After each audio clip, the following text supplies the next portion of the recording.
Some creatures live between what is real and what is not. They leave behind just enough proof to scare us. In the mountains of West Virginia, coal dust still sticks to old empty places. Old train tracks wind through thick forests.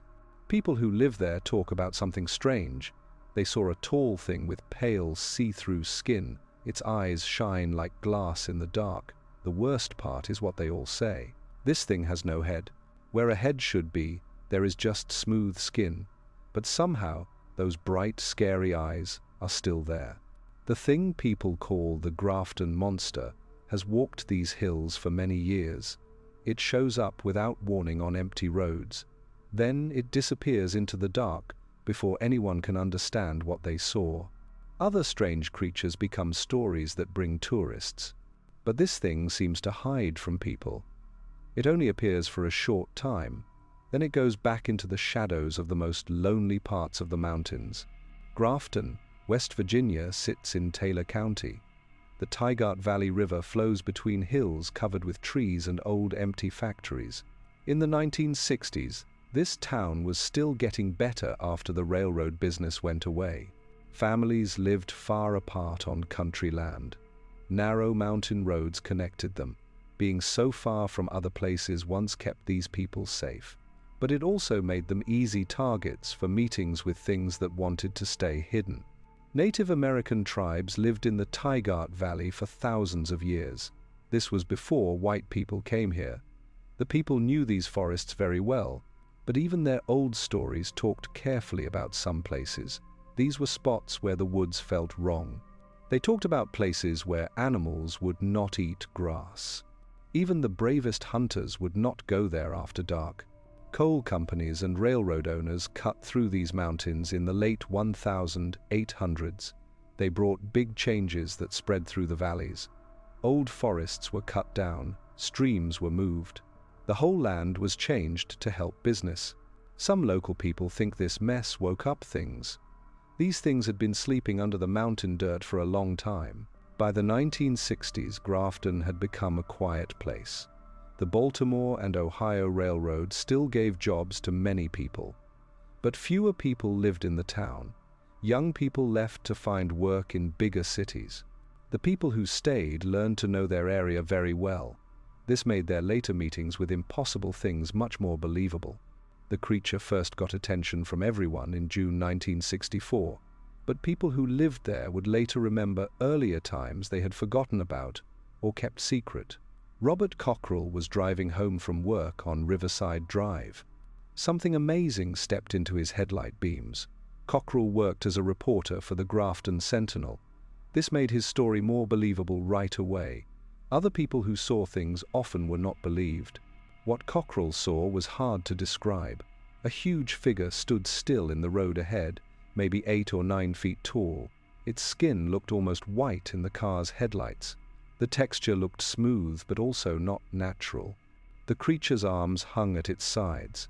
They were longer than human arms should be. They ended in what looked like very big hands. The worst part was where a head should have been. There was nothing there. Cockrell saw only more of the body going up. It was smooth with no face. But there were 2 bright points of light where eyes should be. These lights bounced back his headlight beams. They were very bright like shiny metal or glass. The meeting lasted maybe 10 seconds. The creature did not try to hurt anyone. It showed no signs of being mean. It did not seem to care about Cockrell or his car. It just watched. If you can call it watching when something with no head has glowing eyes. Then it turned and walked into the forest next to the road. Cockrell drove home feeling shocked. He was not sure if he should tell anyone what he saw. He worked as a news reporter. He knew how important it was to have people believe his stories. He needed facts that could be checked. But as the days went by, he could not forget those shining eyes. He finally decided to look into it more. He went back to the place where it happened during the day. The spot where the creature stood showed no clear signs that anything had been there. But Cockrell noticed something strange about the area around it. The usual forest sounds seemed quiet here.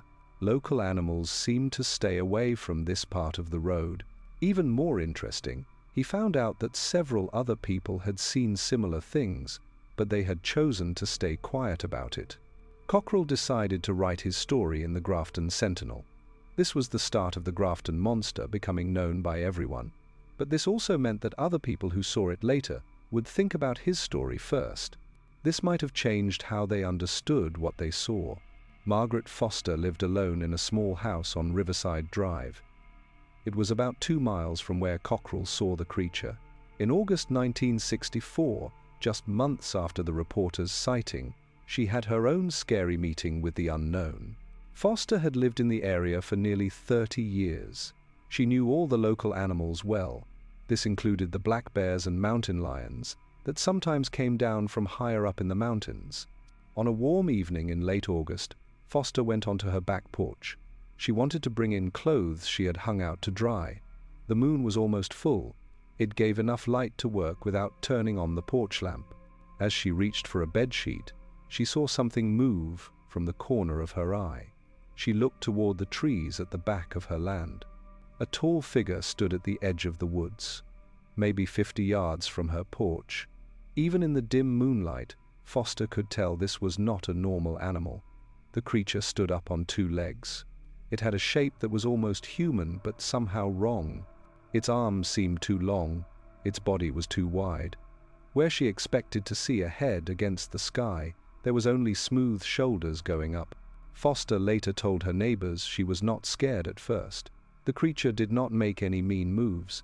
It seemed more interested in watching than coming closer. She watched it for several minutes. She saw how it sometimes tilted its upper body. It was like it was listening to sounds she could not hear. What scared her most was how smart the creature seemed. This was not random animal behavior. This was not some confused beast walking around. The thing seemed to have a purpose. It was carefully watching her property. When a car drove by on the road in front of her house, the creature quickly stepped deeper into the forest shadows. This showed it knew about humans being around. This meant it could think in a smart way. Foster finally went back inside and watched from her kitchen window, but the creature had gone away. She checked the same spot for several nights after, but she saw nothing strange. But she started noticing other changes around her property. Her chickens became very upset. They often would not leave their pen even during the day. Her dog used to love exploring the woods around them. Now it would not go beyond the yard right around the house. The strangest thing was the tracks she found in the soft dirt near her vegetable garden. The marks were sort of like human footprints, but much bigger. They seemed to have very long toes or claws. Foster made plaster copies of the clearest prints, but she never felt okay about sharing them with people who came later to study the area. Unlike many strange creature meetings, Foster's experience included real proof that stayed after the sighting itself. The changes in how her animals acted lasted for several weeks. She kept finding similar tracks around her property at different times throughout the fall of 1964. The fall months brought more sightings from many people across Taylor County. Unlike typical strange creature waves that create dozens of copycat reports, the Grafton Monster meetings shared very similar details. All witnesses described the creature's strange height, pale skin, and missing head. Most importantly, none of these stories came from people who wanted attention or to become famous. Many witnesses at first refused to talk publicly about what they saw. Harold Wagner was driving along Route 119 near the Tygart Valley River. He later described what happened as the most scary experience of his life. Wagner worked night shifts at the local glass factory. He was used to driving these country roads in the dark. On this October night, fog had settled into the river valley. He could only see about 30 feet ahead. Wagner first noticed something strange when his headlights lit up what looked like a person walking along the roadside ahead. It was very late, and they were in a lonely place. So he slowed his car down. He thought someone might need help. As he got closer, the figure looked very wrong. The thing was walking in a weird way. It took steps that were too long for a normal human. Its arms swung in a way that did not look right. Its whole shape seemed wrong in ways Wagner could not explain. Most scary was when he realized that the figure did not make a clear shadow. This was even though his headlights were shining right on it. Wagner pulled up next to the creature and rolled down his passenger window. He wanted to offer help or at least figure out what he was seeing. The thing stopped walking and turned toward his car. This showed the smooth area where a head should have been. 2 points of light appeared in the right place for eyes. They looked like reflected streetlights. The creature made no sound. It showed no reaction to Wagner being there. It did not show any feelings about the meeting. It just stood still for maybe 20 seconds while Wagner sat unable to move. He was confused and getting more scared. Then, without any warning, the thing stepped sideways into the fog and disappeared. Wagner drove home without stopping. His hands were shaking on the steering wheel. He told his wife about what happened, but he asked her not to share the story with neighbors or friends. Only years later did he feel okay talking about his experience. This was after he read about similar sightings in local newspapers. What made Wagner's story really important was how he described the creature's ability to disappear into fog. The fog was not thick enough to completely hide a 9-foot-tall figure. This detail suggested the thing had abilities beyond simple hiding. It hinted at something much more impossible to explain. The Grafton Monster meetings shared another strange thing that made them different from typical creature sightings. People consistently said they felt like they were being watched or studied rather than threatened. The creature never showed mean behavior. It never chased people who saw it. It seemed more interested in human activity than in talking directly with humans. The winter of 1964 brought fewer sightings but more scary physical proof. Local people began finding strange markings on trees throughout the Tygart Valley forests. These were not typical scratches or claw marks that might come from bears or other known animals. Instead, they looked like they were done on purpose. The bark was removed in careful patterns that showed intelligence and planning. James Morrison was a local hunter and woodsman. He found several of these marked trees while checking trap lines in the hills above Grafton. Morrison had spent decades in these forests. He thought of himself as an expert at reading natural signs and animal behavior. The markings he found went against everything he knew. The patterns carved into the bark were geometric. They had crossing lines and sharp shapes that looked like no known animal marking system. Most were positioned at heights that would need a very tall creature to make. This supported what people said about the creature's strange size. The cuts looked fresh. They were made with something sharp enough to slice through bark without tearing or making rough edges. Morrison took pictures of several of the marked trees. He shared the photos with other local hunters. None could give explanations that satisfied him. Several mentioned finding similar markings in different areas of the forest. The patterns seemed to be spreading outward from the Riverside Drive area where most sightings had happened. More scary was Morrison's finding of what looked like arranged objects in small clearings throughout the marked areas. Stones had been stacked in careful pyramids. Branches had been woven into complex geometric patterns. In one location, he found a circle of white rocks around a perfectly centered pile of animal bones. These arrangements showed clear proof of intelligence and planning. They were not random collections of forest junk. They were carefully built displays that suggested communication or marking behavior. Morrison wrote down each discovery, but he felt more and more uncomfortable going into the deeper parts of the forest where the markings were most concentrated. The physical proof made witness stories stronger, but it raised new questions about the Grafton Monster's nature and what it wanted. Was this creature marking territory? Was it leaving messages for others of its kind? Or was it doing some form of ritual behavior beyond human understanding? Local police at first dismissed the sightings as wrong identifications or tricks, but the growing proof made official denial harder and harder. Sheriff James Mackenzie privately told colleagues that something strange was happening in the Tygart Valley, but he avoided making public statements that might encourage more reports or attract unwanted attention from outside researchers. The spring of 1965 marked a change in the Grafton Monster phenomenon. Sightings became less frequent but more intense. Witnesses reported meetings that lasted longer and involved more complex interactions with the thing. The creature seemed to be getting bolder. It appeared in areas closer to where people lived. It showed less concern about being seen by humans. Patricia Donnelly lived on Maple Street in central Grafton. This was far from the country locations where most previous sightings had happened. In April 1965, she had an experience that would challenge what people thought about the creature's habitat preferences and behavioral patterns. Donnelly worked as a nurse at the local hospital. She often came home after midnight following late shifts. Her house was in an established neighborhood.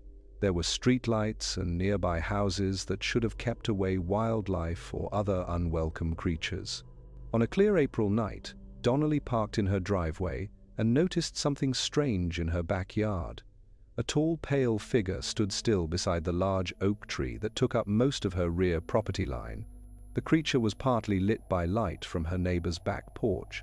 This showed the familiar features that other witnesses had reported. What made Donnelly's meeting unique was how long it lasted and the creature's clear interest in her specifically. Instead of running away when she got out of her car, the thing stayed in place and seemed to watch her movements. When she walked toward her back door, the creature moved position to keep visual contact. It moved with smooth grace that reminded her of a large predator tracking prey. Donnelly felt no immediate threat, but experienced a growing sense of unease as the meeting continued. The creature made no sound. It showed no aggressive posture, but its constant attention felt more and more invasive. She later described feeling like a specimen under observation. She was being studied by something that had intelligence and purpose she could not understand. The meeting ended when Donnelly's neighbor turned on additional outdoor lights. This flooded the backyard with bright light. The creature stepped backward into the deeper shadows beneath the oak tree. It seemed to dissolve into darkness that should not have been enough to hide something of its size. Donnelly found physical proof of the meeting the following morning. The ground beneath the oak tree showed clear impressions where something heavy had stood for a long time. The depressions were roughly foot-shaped, but larger than any human track. They had unusual toe marks that suggested non-human anatomy. More scary was the discovery of several small objects arranged in a precise line near the tree trunk. Donnelly found 5 smooth stones. Each was about the size of a chicken egg. They were placed at exact intervals along a straight line pointing directly toward her house. The stones were not from her property. They showed no signs of weathering or natural transport. The arranged stones suggested the creature was leaving deliberate messages or markers. This behavior implied planning and abstract thought beyond simple animal intelligence. Donnelly kept the arrangement for several days. She photographed it from multiple angles before finally disturbing it to mow her lawn. The Maple Street meeting marked the Grafton Monster's apparent expansion beyond country areas into neighborhoods where people lived. This development concerned local residents. It challenged theories that the creature was simply a misidentified animal or natural phenomenon. Wild animals avoid human living areas, but this thing seemed deliberately seeking closeness to human activity. Additional sightings throughout the summer of 1965 supported this pattern. The creature appeared in home gardens, near schools, and even in the town's small downtown area during late-night hours. Each meeting followed similar patterns. The thing would observe human activity from a distance before vanishing when approached or when additional witnesses arrived. The most important meeting of this period happened in August 1965. It involved multiple witnesses and lasted nearly an hour. The incident began when teenager Michael Harrison was walking home from a friend's house along Willowbrook Road. This was a neighborhood street that connected Grafton's downtown area to newer suburban developments. Harrison first noticed something strange when he realized the typical night sounds had stopped completely. Insects were not chirping, and leaves were not rustling. The sudden quiet felt heavy and unnatural. It was as if the entire environment was holding its breath, waiting for something important. Looking ahead along the tree-lined street, Harrison saw a tall figure standing still beneath a streetlight. The thing was positioned in a way that suggested it had been waiting for him. Harrison could not explain why he felt so certain about the creature's intentions. As he got closer, the familiar details became clear. The thing stood nearly 9 feet tall. It had pale skin that seemed to absorb rather than reflect the streetlight. Its shape was almost human but stretched beyond normal limits. Its arms hung past where knees would be positioned on a human figure. Most scarily, the smooth area where a head should have been was turned directly toward Harrison. It was as if it was watching his approach. 2 points of light were positioned like eyes. They kept steady focus on his movements with an intensity that suggested active intelligence and interest. Harrison stopped walking when he reached a distance of maybe 30 feet from the creature. Neither moved for several minutes. They were engaged in a silent confrontation that felt charged with significance Harrison could not understand. The thing showed no signs of aggression, but gave off a presence that made the teenager's skin crawl with primitive alarm. The standoff might have continued forever. But Harrison's friend David Murphy had grown worried about his delayed arrival and came looking for him. Murphy came out from a side street just as Harrison was thinking about whether to move forward, back up, or try to communicate with the thing. Murphy's appearance caused an immediate response from the creature. Rather than running away, it turned its attention toward the new arrival. It shifted position to observe both teenagers at the same time. The thing's movements were smooth and precise. This showed coordination and spatial awareness that reinforced impressions of intelligence. The 3 figures remained in their triangle formation for nearly 20 minutes. There were 2 human teenagers and 1 impossible creature. The thing made no threatening gestures but kept its surveillance with unwavering attention. Neither boy felt brave enough to get closer, but neither wanted to appear cowardly by retreating. The meeting finally ended when additional people came out of nearby houses. They were drawn by the unusual sight of 2 teenagers standing motionless in the middle of Willowbrook Road. As voices and footsteps approached, the creature stepped backward into shadows between 2 houses. It vanished with supernatural completeness. Harrison and Murphy found themselves surrounded by curious neighbors, demanding explanations for their strange behavior. Neither teenager felt comfortable describing what they had actually witnessed. Instead, they claimed they had been startled by what they thought was a prowler, but it turned out to be shadows and trick lighting. The official explanation satisfied the adults, but Harrison and Murphy privately compared their experiences and confirmed they had both seen identical details. Their meeting became a formative experience that neither ever forgot. They rarely spoke about it in later years. The Willowbrook Road incident marked the last major Grafton Monster sighting of 1965. As fall arrived, meetings became increasingly rare. By winter, the phenomenon had largely stopped. Some residents theorized that changing weather patterns or seasonal animal migrations might explain the creature's apparent departure. Others suspected the thing had simply become more careful about appearing in areas where witnesses might be present. The summer meetings had generated significant local discussion. They attracted attention from researchers and journalists from outside the immediate area. Increased scrutiny might have driven the creature to seek more remote locations or modify its behavioral patterns. The Grafton Monster's apparent retreat left behind a community forever changed by their collective meeting with the impossible. Physical proof, witness testimony, and documented behavioral changes in local wildlife provided a foundation of fact that skeptics found difficult to dismiss entirely. Dr. Robert Smith was a biologist from West Virginia University. He visited the area in October 1965 to investigate the sightings and examine physical proof. Smith approached the phenomenon with scientific skepticism, but he came away from his investigation convinced that something genuinely unusual had occurred in the Tygart Valley. Smith's analysis of the plaster casts made from footprints revealed anatomical details that did not match any known North American wildlife.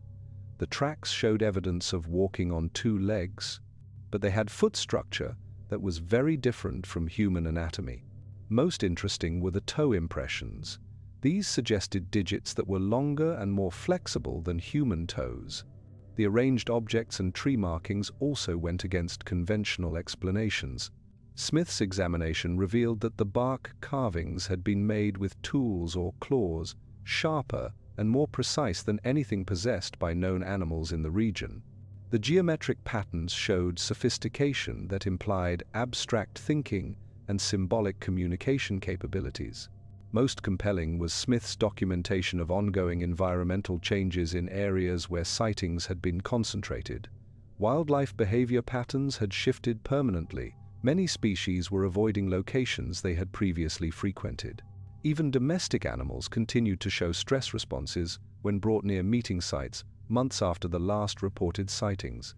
Smith published his findings in a limited report that circulated among academic colleagues, but it received little public attention. His conclusions were cautious but significant. He acknowledged that the evidence suggested meetings with an unknown thing that possessed intelligence and physical capabilities beyond those of recognized wildlife species.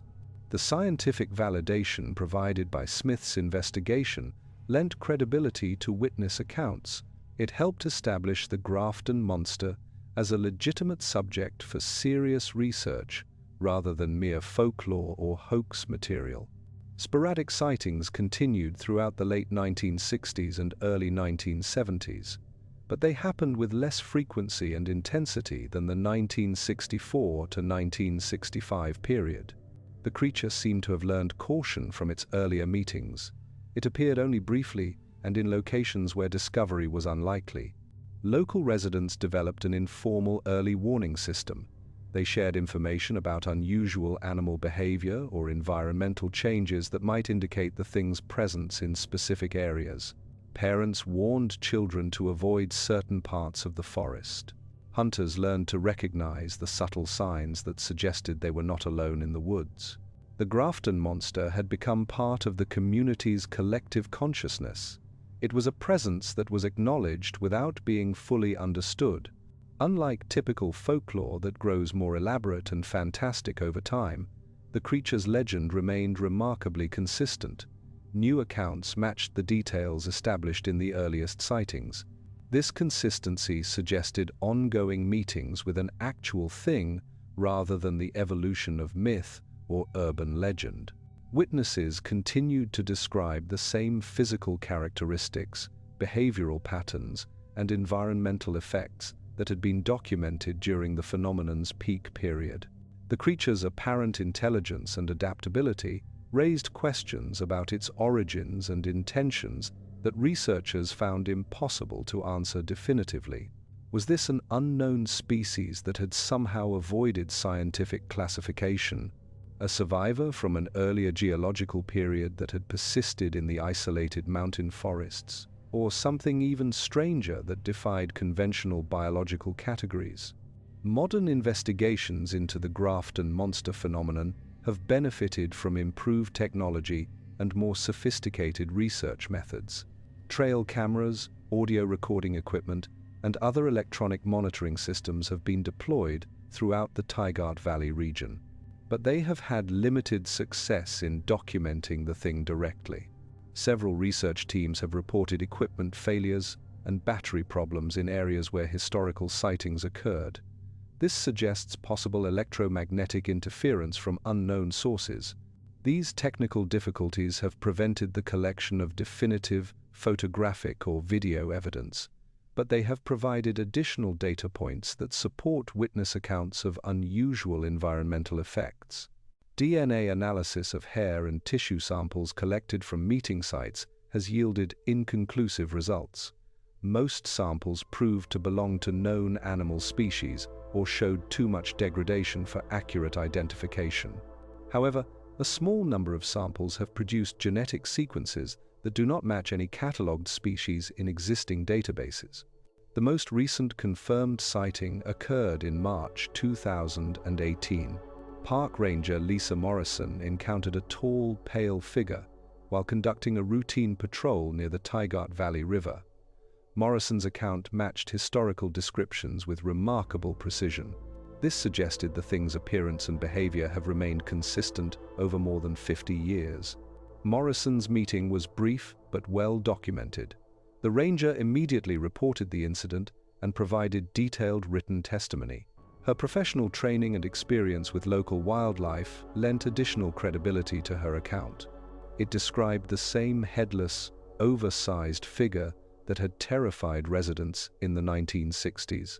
The persistence of sightings across multiple decades has established the Grafton Monster as one of North America's most compelling strange creature phenomena. The sightings are reported by credible witnesses with no apparent motive for deception. Unlike many similar cases that fade over time or are revealed as hoaxes, the Grafton meetings have maintained their mystery while accumulating supporting evidence. The creature's apparent longevity raises additional questions about its nature and life cycle. If these sightings represent meetings with a single thing, what kind of organism could survive for so many decades while avoiding scientific documentation? If multiple individuals are involved, where is their population based? How do they manage to remain hidden in an increasingly developed landscape? The environmental changes documented in meeting areas suggest the thing's presence has lasting effects on local ecosystems. Trees continue to show unusual markings, wildlife behavior patterns remain altered, electronic equipment still malfunctions with unexplained frequency. These effects persist long after sightings cease. This implies that the creature's influence extends beyond its physical presence. The Grafton Monster represents more than just another strange creature mystery. It embodies questions about the limits of human knowledge. It raises the possibility that unknown forms of life might share our world while remaining beyond our understanding. The consistency of witness accounts, the credibility of observers, and the accumulation of physical evidence create a compelling case for continued investigation.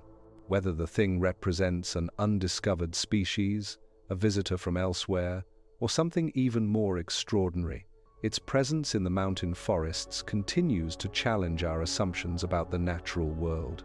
The creature's apparent intelligence and adaptability suggest it may be actively studying human behavior while avoiding direct contact. It maintains its mystery through careful observation and strategic retreat. For the residents of Grafton and the surrounding Tygart Valley, the monster remains a real and present concern. Parents still warn children about going alone into certain parts of the forest. Hunters and hikers remain alert for signs of the thing's presence. Local wildlife continues to show behavioral changes that suggest they sense something humans cannot fully detect. The questions raised by the Grafton Monster may never receive complete answers. Perhaps that uncertainty is part of the creature's power. It forces us to acknowledge that mystery and wonder still exist in our modern, mapped, and measured world. In the forests of West Virginia, where morning mist clings to ancient hills and shadows gather in hidden hollows, something extraordinary walks between the worlds of known and unknown. It leaves us to wonder what other secrets these mountains might hold. The pale figure with gleaming eyes continues its silent vigil. It watches from the darkness, reminding us that even in our age of satellites and surveillance, some things remain beautifully, terrifyingly beyond our reach. If you have had your own meeting with something unexplained in the mountains, we would love to hear about it in the comments below. Do not forget to subscribe for more stories from the shadowy corners of our world, where mystery still reigns supreme.